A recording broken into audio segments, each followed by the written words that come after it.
We are talking about Runaways Season 2, obviously based on the popular Marvel comic book.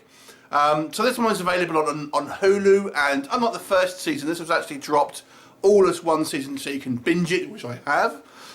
So let's discuss Season 2. So the actual season starts off with our Runaways actually being Runaways.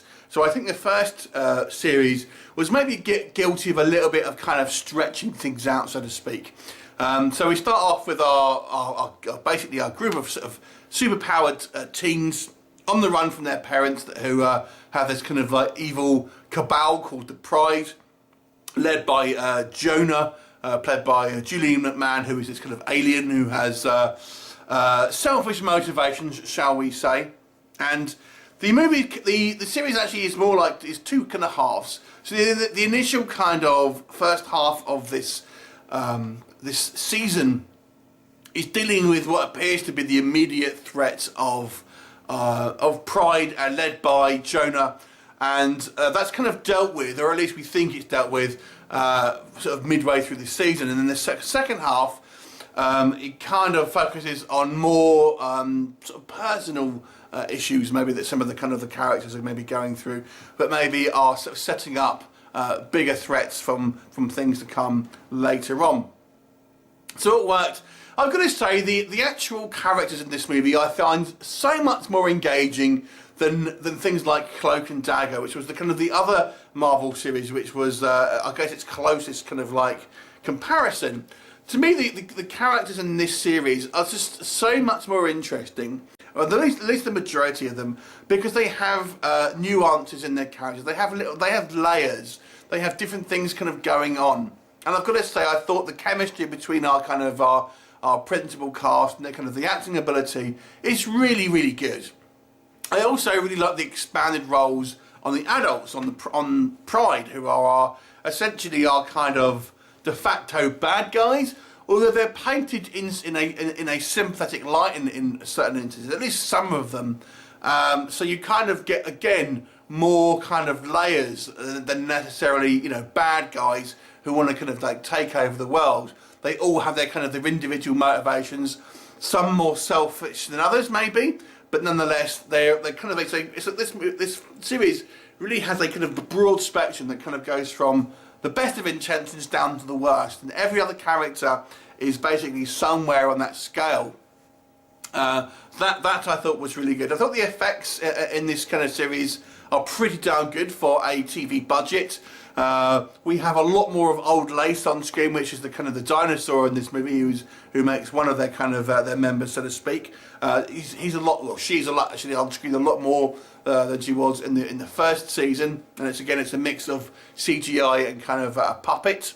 But I think the effects are pretty good. There's also a lot more in regards to powers on display here.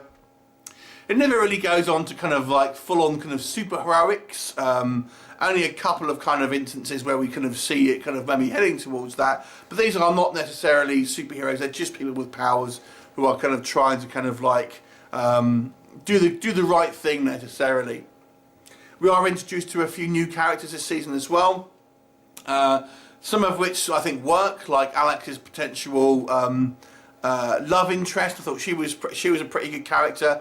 Some of which I think are less successful. We have a potential new recruit, which I won't spoil for you, but I think the guy who is way miscast as someone who is a street urchin. He looks more like a Calvin Klein model, if you ask me. Yeah, so a little bit miscast there, to be honest with you, with that one, for someone who's meant to be living on the street. I found that one quite hard to believe. I've got to say, if I had critiques of this series, I feel it loses a little bit of focus in the second part of this season. It just seems people seem to go off and do their own things a little bit, and the narrative just loses a little bit of structure. But I do feel probably the story, certainly in the first half, is a little bit more streamlined, and you feel it's going at a little bit of a better pace, certainly than the first series. Even though I think the second half of this season was a little bit unfocused, there are still some excellent moments in there. Like I said, I didn't particularly think some of the newer characters worked quite as well. We have another one that's introduced right at the last minute, so it's a bit early to say on that one. I don't know how that's going to work out. Seems a little bit coincidental, if you ask me, on that one. It's hard to tell you without getting any spoilers away. If you kind of know the comics, I'm sure you know already, or have obviously seen it. Overall, I thought this was a great series. I really enjoyed it. I thought the acting, the chemistry between our cast is very good.